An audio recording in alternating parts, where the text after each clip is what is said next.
comigo as suas Bíblias em Ezequiel,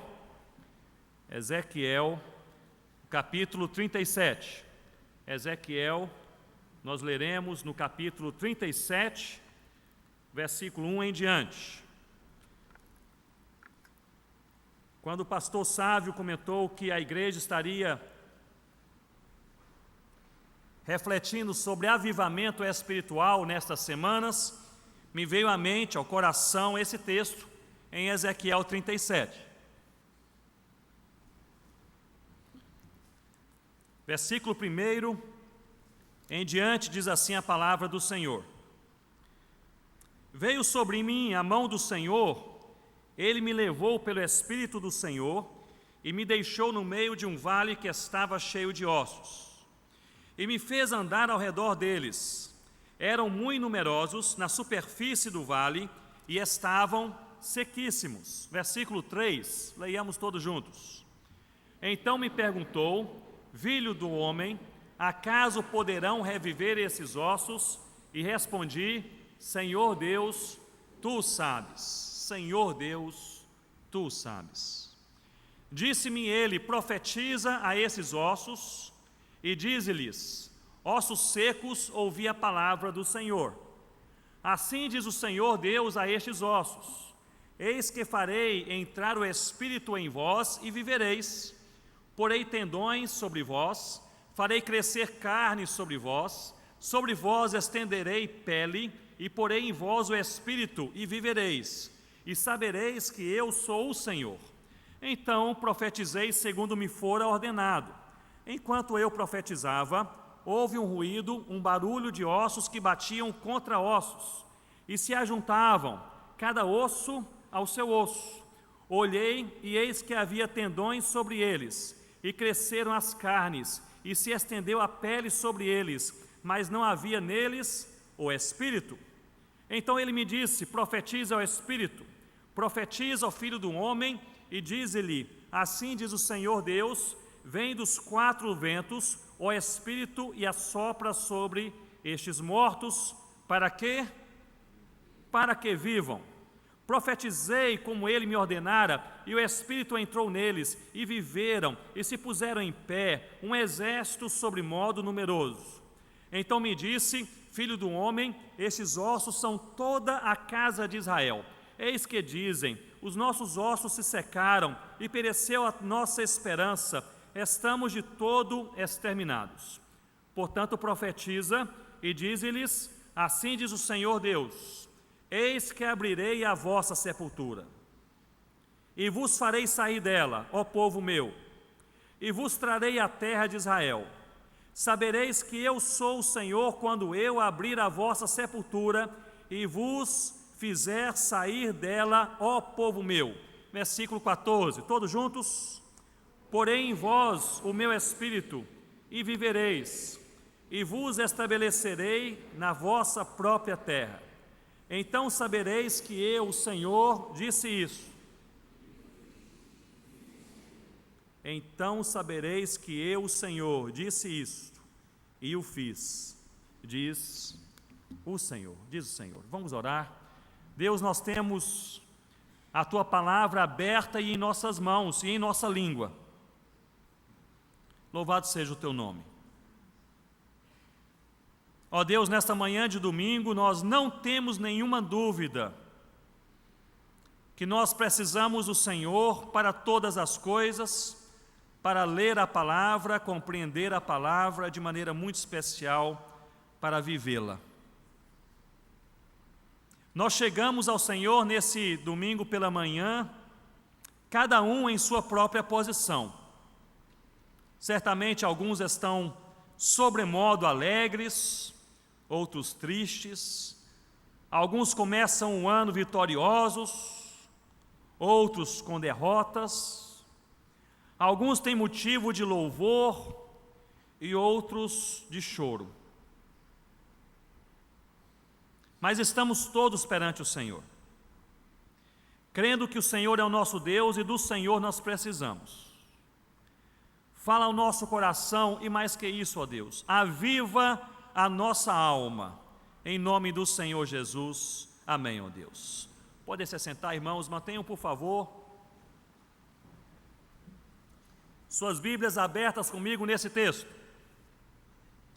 Quando pensamos sobre avivamento, deve nos vir à mente que o avivamento é o agir de Deus na sua graça, quebrantando corações e vidas, para que nós possamos nos parecer mais com o Senhor Jesus. Avivamento, em certa medida, é um diálogo entre Deus e o seu povo. É uma conversa entre Deus e o meu coração e o seu coração. É um sussurrar do Espírito Santo, dizendo a você e a mim nesta manhã: eis o caminho, andai por ele. Avivamento é um diálogo com Deus. Avivamento é um trabalhar de Deus. Eu gostaria de inicialmente mencionar para vocês aquilo que não faz, aquilo que não produz avivamento. Culto, em primeiro lugar, não produz avivamento. Nós podemos nos organizar, pregar, cantar, ouvir, louvar o nome do Senhor Jesus, orar, mas avivamento não é resultado de culto. Ao contrário, um culto verdadeiro é resultado de um avivamento verdadeiro. Deus quebranta o nosso coração e com o coração quebrantado nós louvamos o nome do Senhor Jesus. Vocês se lembram que Jesus ele censurou os fariseus que defendiam um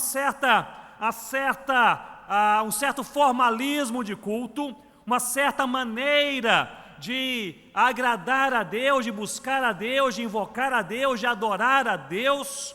E Jesus deixou bem claro que o verdadeiro culto não acontece no templo, o verdadeiro culto não acontece na forma, nem na roupa, nem na bancada, nem na liturgia, nem na maneira elaborada de se falar. O verdadeiro culto, ele acontece quando o coração está quebrantado. Então, o avivamento não é resultado de culto, ao contrário, um culto verdadeiro é resultado de um avivamento verdadeiro. Em segundo lugar, eu gostaria de lembrá-los que avivamento também não é resultado de pregações, de sermões. Nós podemos e devemos pregar sobre avivamento. Eu entendi que a igreja irá refletir sobre avivamento nessas primeiras semanas do ano. Isso é bênção. Mas a pregação sobre avivamento não produz avivamento. Quem produz avivamento é o Espírito Santo de Deus.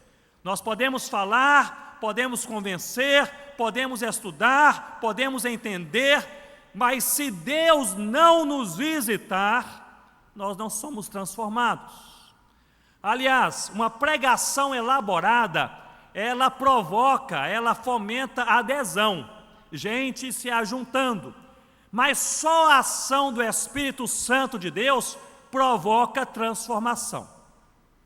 E quando o Espírito Santo de Deus faz, nós somos transformados. Portanto, avivamento não é resultado de culto, não é resultado de pregação, e avivamento também não é resultado de manifestações sobrenaturais, como dons, maravilhas, milagres. Eu creio que Deus distribui dons, eu creio que Deus faz milagres e faz todos os dias.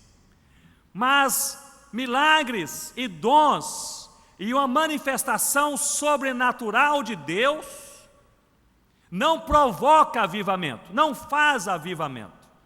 Aliás, vocês devem se lembrar comigo que a igreja que foi mais repreendida pela sua falta de amor e falta de espiritualidade era a igreja de Corinto, no Novo Testamento, que era a igreja mais cheia de dons e dons espirituais.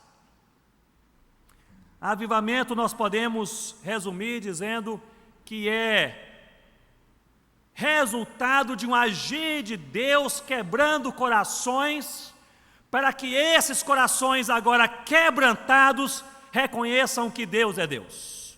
Avivamento se dá quando Deus trabalha não em uma instituição, em uma igreja, em uma organização, mas quando Deus trabalha no seu e no meu coração. Nesse texto que nós lemos, Ezequiel capítulo 37,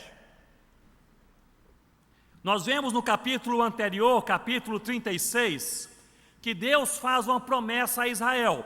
Lembrem-se que Israel estava em cativeiro na Babilônia. Israel estava desesperado como povo. Israel estava angustiado, orava e dizia: Deus não nos ouve, Deus não responde, Deus não nos salva. No capítulo 36, Deus faz uma promessa e diz: eu irei restaurar Israel, eu irei reavivar o meu povo Israel. Agora, é difícil crer no meio do caos, e é assim que o povo estava, no meio do caos. No dia bom, e vocês hão de concordar comigo, no dia bom, em que tudo vai bem, é fácil crer em Deus. Recebemos um salário maior, ou quem sabe uma promoção no nosso trabalho, ou quem sabe um elogio inesperado, ou a família vai bem, o trabalho vai bem, a igreja vai bem, o ministério vai bem, tudo vai bem. Não é tão difícil chegar à noite dizendo: louvado seja o nome de Jesus. Concordam, irmãos? Não é tão difícil. Mas no dia mau, quando o coração está cheio de angústia, quando o desemprego bate à nossa porta, quando nos é retirado o sustento e o dinheiro, quando perdemos a saúde, quando recebemos aquela terrível notícia daquele médico, quando o nosso amigo mais chegado nos vira as costas e nos trai, no dia mau é difícil crer. E é por isso que no capítulo 36, Deus promete a Israel que irá libertar o seu povo. Mas no capítulo 37, Deus chama a Ezequiel e lhe dá uma visão do vale de ossos secos. E a ideia de Deus, e eu creio que essa é a ideia principal do texto, é chamar Ezequiel para um diálogo, para uma conversa. E nesta conversa entre Deus e o homem, entre o Pai e o Filho, o Eterno e aquele que o adora, neste diálogo, a nossa fé, ela é aumentada, nós passamos a crer um pouco mais. E parece-me que esta realmente é o principal objetivo de Deus no capítulo 37, aumentar a fé do profeta, para que profetize ao povo, a fim de que o povo creia um pouco mais e, quebrantado de espírito, adore a Deus de maneira verdadeira. Vale de ossos secos. Ezequiel é levado por Deus neste lugar onde há apenas 3 elementos: Deus, o profeta e os mortos. E eu creio, meus irmãos, que há algumas lições que nós podemos aqui retirar e compreender nesse texto, e que podem falar ao meu e ao seu coração. E a primeira, nós podemos ver aqui no versículo 10, é que este vale de ossos secos nos lembra que nós somos todos igualmente carentes da graça de Deus. Porque olhem comigo, diz a palavra de Deus no capítulo 37, no versículo 10, que esses ossos representavam todo o povo de Israel, mas representavam também um grande exército. Em um exército, bem como no povo de Israel, havia velhos e jovens. Em um exército havia capitães e soldados. Havia, quem sabe, pessoas da nobreza e plebeus. Havia senhores e escravos. Havia fortes e fracos. Havia altos e baixos. Mas quando Ezequiel é levado por Deus a ver esse vale de ossos secos, todos estavam igualados pela morte. Todos eram iguais. E talvez seja esta uma primeira lição que Ezequiel percebe, que nós podemos perceber neste fim de manhã. Perante o vale, perante o caos, perante a crise e perante o pecado, nós somos todos iguais. E igualmente nós precisamos da graça de Deus sobre nós. Se você é crente pela graça de Deus.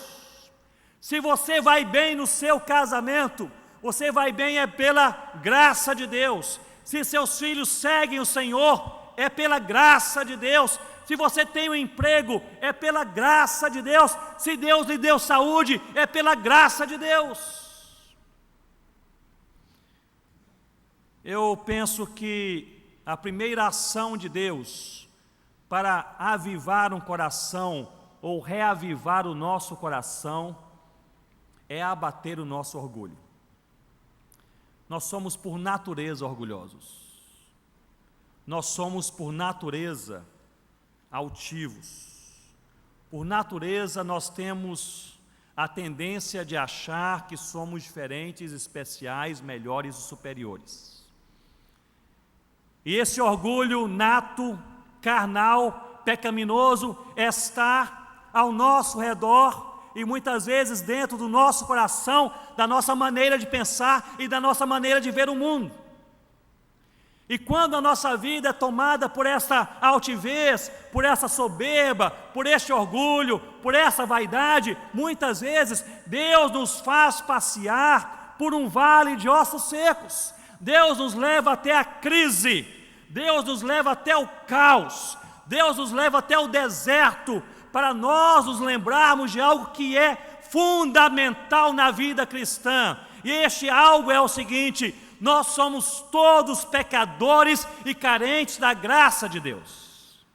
A primeira coisa que Deus faz, quero crer, para reavivar um coração que está distante, seja de uma pessoa, de um casal, de uma família, de uma igreja, é abater o nosso orgulho.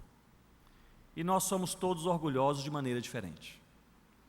Cada um se orgulha de alguma coisa diferente. E Deus vai nos humilhando, nos quebrantando e nos mostrando que se há qualquer coisa de boa em nossa vida, e há, graças a Deus, é pela sua graça que é melhor que a vida.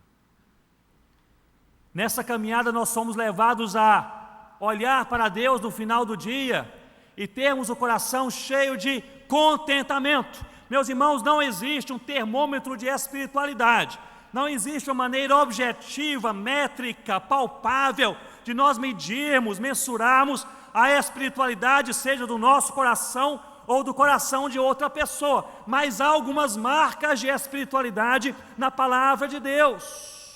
E a ausência dessas marcas mostra a carnalidade em nossos corações. E uma dessas marcas é o contentamento. Quando nós reconhecemos que Deus é Deus, nós temos motivo de louvor dia e noite.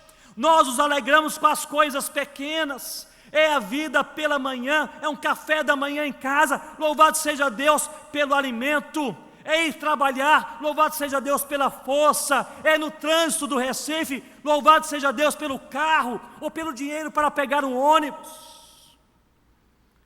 Mas a ausência de espiritualidade retira o contentamento e dá lugar a reclamações, murmúrios e insatisfações.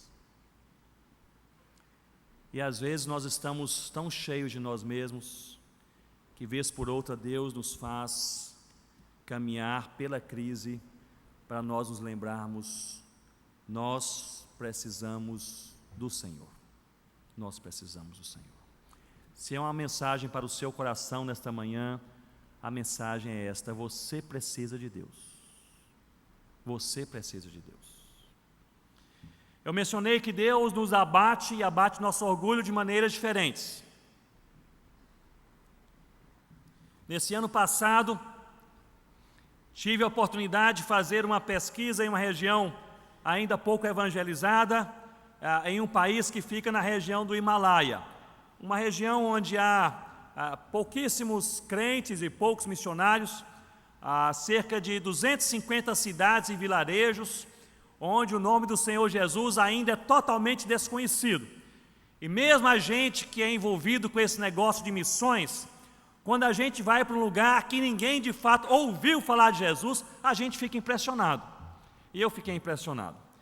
E uma das coisas que eu tinha no meu coração, e eu falo aqui de um orgulho próprio, um certo orgulho que eu tinha no meu coração desde a época que eu trabalhava na África, é que eu caminhava bem. Lá na África eu caminhava ali evangelizando as aldeias, e os concombas, os africanos caminhavam comigo, e não raramente eu caminhava de maneira mais prolongada e persistente do que eles. Às vezes eles se cansavam e eu estava ainda pronto para caminhar. Eu tinha um certo orgulho de que eu caminho bem, eu sou bom na caminhada. E me lembro que quando eu vim para a Amazônia em 2001, fazendo os mapeamentos, caminhando com os indígenas e com outros missionários, sempre eu estava à frente e caminhando, e tinha aquela resistência de caminhar o dia todo, e aquilo assim mexia com o meu orgulho pessoal. Eu pensava, muitas coisas eu não faço bem, mas eu caminho bem. E é interessante como algumas coisas se alojam em nosso coração e parecem detalhes, mas orgulho é pecado. Nesse ano passado, estava nessa região do Himalaia, e no penúltimo dia o meu guia disse: olhe, você teve permissão do governo para visitar 2 vilarejos no interior. E eu disse: amanhã cedo nós partiremos. E aí umas 6 horas da manhã nós saímos, e ele falou: mas nós vamos a pé, o carro não chega até os vilarejos. E eu disse: não tem problema, eu caminho bem. E ele disse: são 17 quilômetros para ir e voltar. E eu respondi: não tem problema, eu caminho bem. Eu não contava que nós estávamos a mais de 3.000 metros de altitude no Himalaia. E eu não contava que a caminhada era de altos e baixos no meio das montanhas, não era coisa plana. E meus irmãos, para o abatimento do meu coração, quando cheguei no quilômetro número 5, eram 17, eu não aguentava mais. Já passaram por situação assim, em que a sua perna não aguenta mais se mexer, em que o fôlego falta? E para piorar a situação, eu olhava para aquele meu guia ao meu lado, e ele não está nem ofegante, está tranquilo, andando calmamente, apreciando a paisagem, e parece que isso mexe, fere mais a gente. Mas eu pensei, não, mas eu caminho bem, e me esforcei um pouco mais, lá pelo quilômetro 6 ou 7, eu olhei para trás, e para piorar a situação, eu vi que vinham atrás de mim 2 monges. Um era jovem, mas um outro era um velhinho com barba longa, ele tinha problema esquelético, ele andava curvo, com uma bengala e descalço. E eu pensei no meu coração: esse velhinho não vai me passar, eu caminho bem. Meus irmãos, em menos de meia hora, o monge velhinho me passou, ainda deu um sorrisinho cínico e foi embora à frente. E eu continuei aquela caminhada pensando: louvado seja o nome do Senhor, porque Deus abate o nosso orgulho. E é assim que Deus faz. Às vezes alguma coisa em que você acha que você é autossuficiente, nisso eu sou bom, nisso eu sou resolvido, nisso eu sou capaz, nisso eu não preciso de ninguém. As coisas acontecem porque eu faço melhor. E aí Deus abate o orgulho. E ao abater o orgulho, Deus começa no meio desse abatimento, Deus começa a produzir um verdadeiro quebrantamento. E aí nós olhamos e pensamos: sem Deus não somos nada. O avivamento no coração de um homem, de uma mulher, começa quando Deus abate o nosso orgulho. Nesse vale de ossos secos, nós podemos ver também que Ele nos ajuda a perceber a diferença entre mortos e vivos. Podemos aplicar entre o verdadeiro cristianismo e a falsa religiosidade, porque me acompanhem, no versículo 2, Deus fez o profeta andar ao redor dos ossos. No versículo 4, Deus fez o profeta falar, profetizar aos ossos. Do versículo 8 ao versículo 10, Deus fez o profeta ver os ossos ganhando tendões e carne e movimento, sendo restaurados. Parece-me aqui que Deus leva o profeta Ezequiel para ele perceber que há uma clara diferença entre mortos e vivos. Me acompanhem. Se por um lado o vale de ossos secos iguala todo mundo, porque nós somos todos pecadores e carentes da graça de Deus, por outro lado, Deus quer nos lembrar que nós somos chamados para andar pelo vale de ossos secos, mas como vivos no Senhor Jesus. Diferentes. Em meio à corrupção, que é tão comum no Brasil. Deus quer um povo honesto. Em meio ao individualismo, marca da nossa época, Deus quer um povo amoroso. Em meio à impureza, tão comum em nossos dias, em todas as áreas, Deus quer um povo santo. Em meio ao orgulho, Deus quer um povo humilde. Ou seja, Deus, Ele levanta na terra um povo diferente, que anda pelo vale de ossos secos, mas anda vivo, na presença do Eterno. Jovens, Deus quer um namoro puro para você. Eu sei que os seus amigos, é comum que os seus amigos, rapazes e moças, tenham sexo, façam sexo antes do casamento. É normal, é comum. Quem sabe, se você não faz, é motivo até de chacota, mas Deus quer que você ande vivo e puro, mesmo num vale de ossos secos. Casais, vivemos em uma época de casamentos destruídos, casais que não concordam em quase nada, casais com brigas enormes por questões pequenas, muitas vezes. Deus quer que a gente possa ter menos diferenças, menos atritos, e buscarmos mais o Senhor, casais que oram juntos, casais que leem a palavra juntos, casais que buscam o Eterno juntos. Às vezes nós vemos famílias que têm tempo para tudo, para ir para o cinema, para assistir televisão em casa, para ficar o dia todo na internet, para mexer dia e noite no celular, para brincar, para conversar, para sair, para passear, para trabalhar, para tudo, mas a família não tem 1 minuto por dia para orar ao Senhor, buscar o Eterno. E às vezes nós pensamos: o que está acontecendo de errado com o meu casamento? O que está acontecendo, meu irmão e minha irmã? É que nós precisamos buscar mais ao Senhor, ler mais a palavra, orar mais, conversar mais sobre as coisas do alto. Eu me lembro que, anos atrás, quando nós trabalhávamos ainda na África, nós viajávamos da aldeia chamada Coni, onde nós morávamos, para outras aldeias, e tínhamos que atravessar um rio, o rio chamado Molan. E esse rio, durante uns 6 meses por ano, ficava totalmente seco, a gente atravessava o rio a pé. E uma dessas vezes em que eu estava atravessando aquele rio Molan, no meio daquele leito seco do rio, eu estava meio cansado pela caminhada, e eu parei e sentei-me ali naquele leito. Havia uma pedra, em cima de uma pedra, o leito era coberto por pedras pequenas, não havia uma pedra maior. Sentei-me naquela pedra maior e fiquei ali descansando um pouco.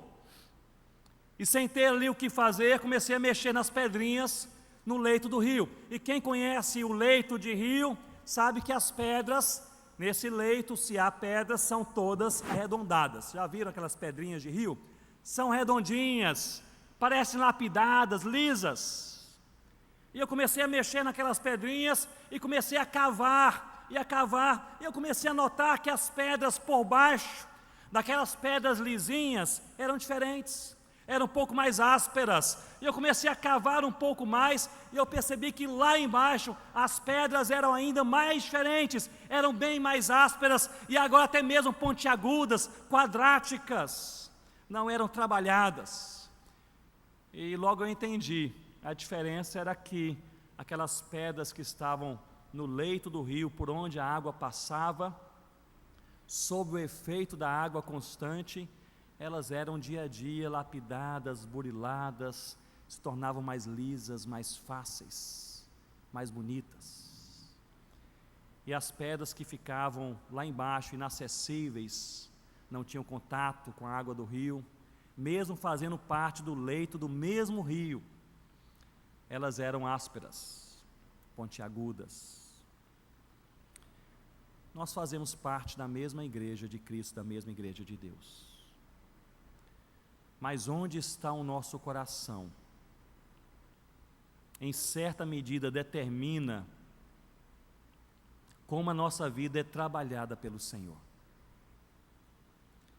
Em Isaías, No capítulo 57, versículo 15, nós lemos: porque assim diz o alto, o sublime, que habita a eternidade, o qual tem o nome de santo, habito em alto e santo lugar, mas habito também com o contrito e abatido de espírito, para vivificar o espírito dos abatidos e vivificar o coração dos contritos. Deus quer que estejamos no lugar certo, no caminho estreito, porque é no caminho estreito que Deus passa, que Deus trabalha, que Deus faz. Neste vale de ossos secos, nós somos especialmente e principalmente convidados a crer. E para mim está aí a principal lição desses primeiros versículos do capítulo 37.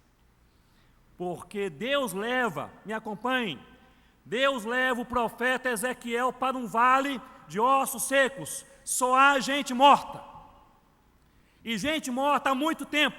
Não há mais carne, nem tendões, nem nada, só ossos. E estavam secos. E antes de Deus falar qualquer coisa e fazer qualquer coisa, Deus faz ao profeta uma pergunta. E a pergunta está no versículo 3. A pergunta que Deus faz ao profeta é esta: acaso poderão reviver esses ossos? Em outras palavras, Ezequiel, você crê que o impossível pode acontecer? Ele pode acontecer. Parece que Deus, o Eterno, ele entra em diálogo com Ezequiel, o profeta, a fim de fomentar fé em seu coração. E é isso que Deus faz comigo, e é isso que Deus faz contigo todos os dias. Deus entra em diálogo conosco, para que possamos crer um pouco mais, crer um pouco mais.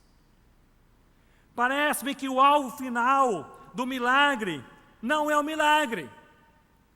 O alvo final da cura também não é a cura. O alvo final do caos e da crise não é nem o caos, nem a crise. O alvo final de Deus é Deus entrando em conversa com você, em conversa comigo, para no final do dia nós cremos um pouco mais que Ele é Deus, que Ele é Deus.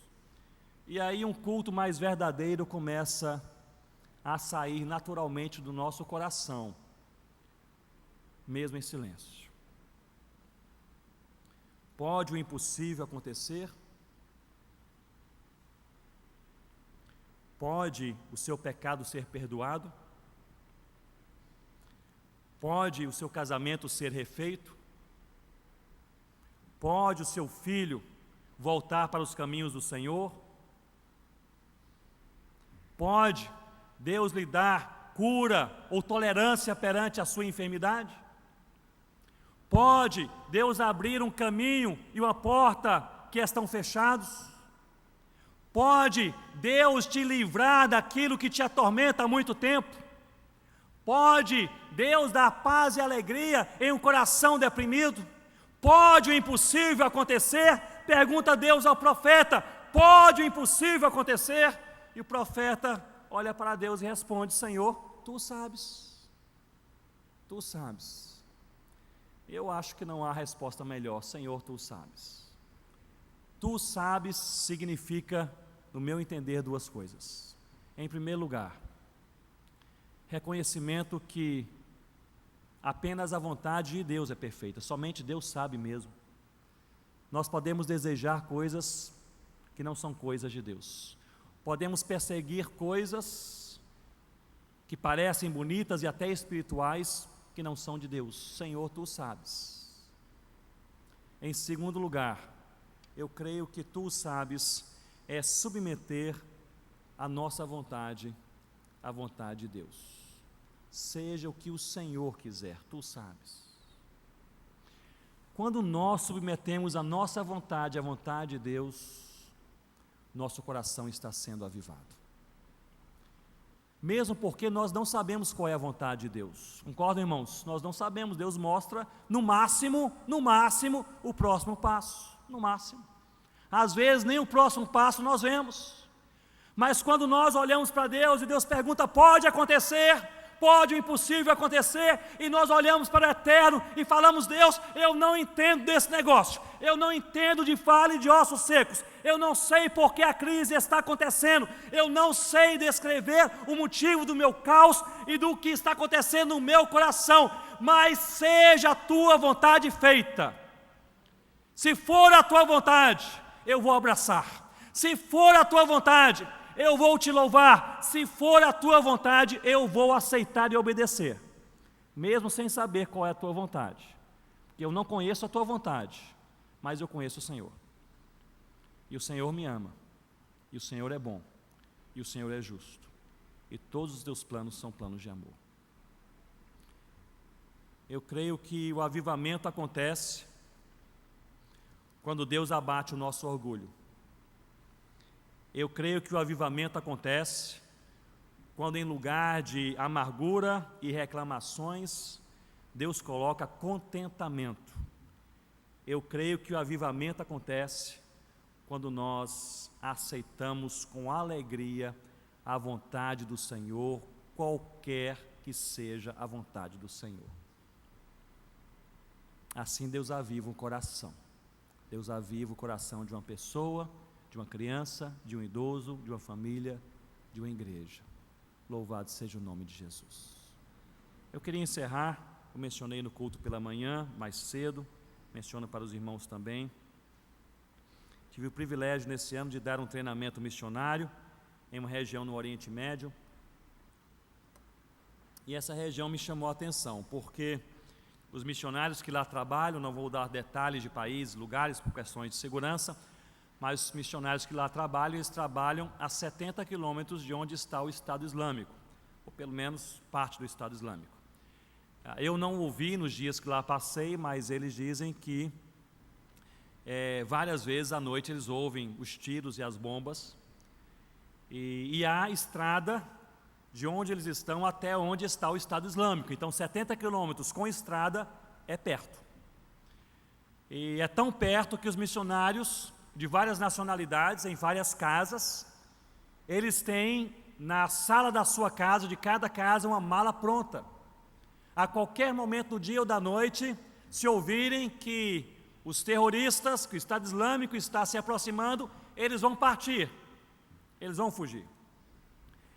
E nós temos um treinamento missionário padrão que nós damos para os missionários, que envolvem estratégias de plantio de igreja em regiões áridas e uma palavra também pastoral. Mas eu fiquei incomodado em meu coração com aquele grupo, porque durante todo o treinamento eu pensava assim: o que eles estão fazendo aqui? Aquela situação, os homens, vários com síndrome de pânico, mais homens que mulheres, com síndrome de pânico, talvez porque estão lá com suas famílias, filhos pequenos, e aquele sentimento de cuidar da família, e não dormem direito à noite, pessoal com olheira, e como missionário eu tinha que encorajá-los a perseverar, mas no fundo do meu coração, eu tinha aquela pergunta: o que esse pessoal ainda está fazendo aqui? No último dia do treinamento, eu não me segurei e falei: gente, agora uma pergunta mais pessoal, o que vocês estão fazendo aqui? Porque se vocês tivessem resolvido sair, as organizações missionárias, igrejas enviadoras, certamente iriam apoiá-los. Ninguém iria contrariá-los se vocês quisessem sair desse lugar, um dos lugares mais perigosos do planeta hoje.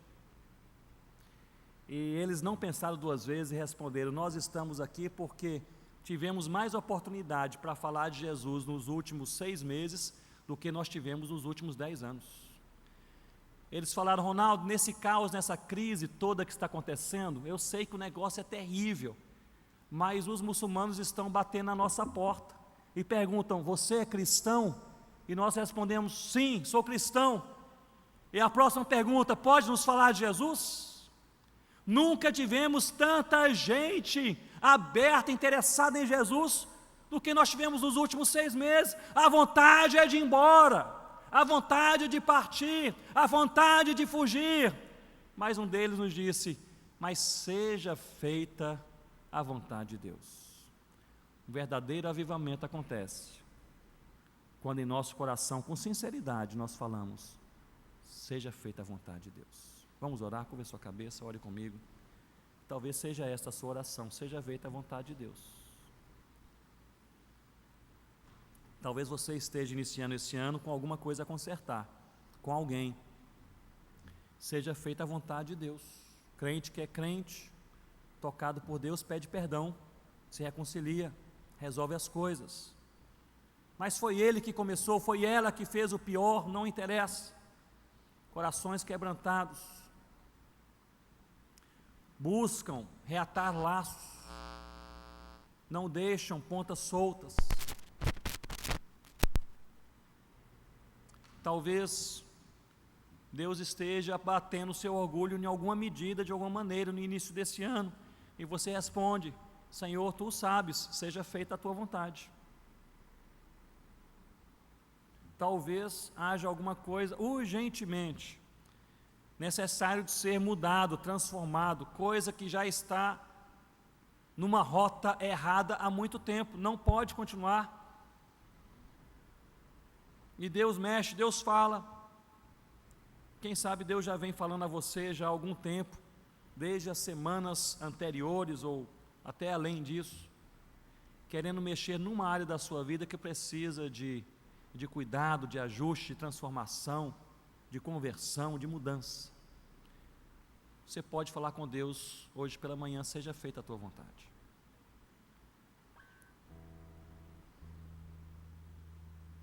Quem sabe numa área de valores.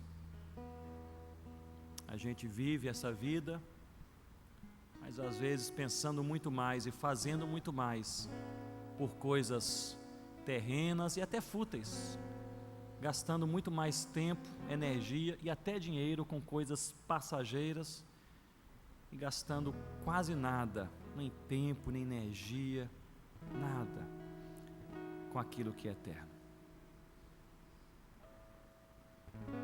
Se você tem algo a apresentar ao Senhor, algo bem pessoal a apresentar ao Senhor nesta manhã, pedindo: Senhor, reaviva o meu coração. Fique de pé onde você está e gostaria de orarmos juntos neste quase fim de culto. Pode o impossível acontecer? E pela graça do Senhor nós respondemos: Senhor, Tu sabes, seja feita a Tua vontade. Vamos orar. Deus, nossas vidas estão em Tuas mãos. Nós não temos outro Senhor, não temos outra porta, não temos outro caminho, é só o Senhor. Nós não iremos retroceder, pela Tua graça nós iremos continuar, esperamos somente no Senhor. Somos todos diferentes nessa manhã, mas de certa forma somos também todos iguais, carentes da Tua graça. E na nossa necessidade da Tua graça, nós pedimos que o Senhor nos visite, uma vez mais nesse domingo. E o Senhor nos convença, nos quebrante, e o Senhor nos transforme naquilo que nós precisamos, em nome do Senhor Jesus. Naquilo que a gente não consegue fazer, ó Deus, faça em nome do Senhor Jesus. Relacionamentos partidos, Senhor, que possamos buscar perdão e reconciliação, em nome de Jesus. Pecados bem alojados no coração e na mente, Senhor, que possamos deixar para trás, em nome de Jesus. Um orgulho, altivez, arrogância, que tudo seja abatido pelo Senhor, em nome de Jesus. Valores trocados, mais tempo para coisas fúteis, que possamos gastar nossa vida, nossos dias, nosso tempo, nossa energia, buscando o eterno, em nome do Senhor Jesus. Ó Deus, aviva a minha vida, aviva a nossa vida, aviva a vida dessa igreja, os pastores, os presbíteros, diáconos, os líderes, os crentes, os recém-convertidos. Aviva o Teu povo, e que um avivamento santo possa ser visto, por meio do nome do Senhor Jesus sendo mais anunciado, por meio daqueles que estão sofrendo sendo mais ajudados, por meio de famílias separadas sendo reunidas, por meio de mais tolerância no coração de cada um, de mais harmonia no meio do teu povo, por meio de corações quebrantados. É a nossa oração em nome de Jesus. Amém, Senhor Deus.